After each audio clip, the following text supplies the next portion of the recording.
ئێستاش مژدەی ئەوە ئاین بە هاوڵاتیانی خۆشەویستی قەزای شارەزور کە لەم شەوە پرۆسەی دابەشکردنی ئاو ئەگاتەوە هاوڵاتیانی خۆشەویست سوپاس بۆخوا بە جوهد و ماندووبوونی ئەم کارمەندە بە ڕێزانە کە توانیان ئەم بۆریە چاک بکەنەوە دوای ماندووبوونێکی زۆر ئێستا گەیشتۆتە ئەوەی ئیشەڵا ئەم شەو پشتیوان بەخوا ئەگەر خەزانەکە پڕ بێت لە دوای 11 شەو یاخود 12 ئاوی سەرەکی بربدرێتەوە بۆ هاوڵاتیانی خۆشەویستی قەزای شارەزور هیوای سەرکەوتنیان بۆ خوازم بۆ هەموو ئەم تیمە بە ڕێزانە کە هەمیشە ماندوو دەناسانە کاریان کردوون دەستی ماندووبوونیانە گوشین ئێمە ئێستا پرۆژیایی بێسانسور کەوتوتە کار خسومانەتەیش ئاوشێتە بۆ خەزانەکە پشتیوان بەخوای گەورەیتر لە دەبەروی بۆرەکان بەتاڵ بووە تۆ لە ئەنجامی ئەو شکانی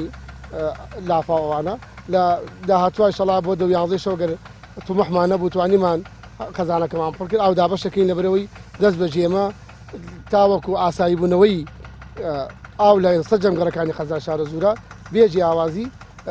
بە شەو بە ڕۆژ لانی کەم فەرمانبەرەکەمان 20 ساعت بۆ 22 ساعت لە خزمەتا بن تا بتوانین ئینشەڵا لە ماوەیەکی کورت 2 ڕۆژ بۆ 3 ڕۆژ 2 ڕۆژ بتوانین ئاو ئاسایی کەینەوە بۆ دۆخی جارانی خۆی ئینشەڵا. زۆر سوپاس دەمونێ.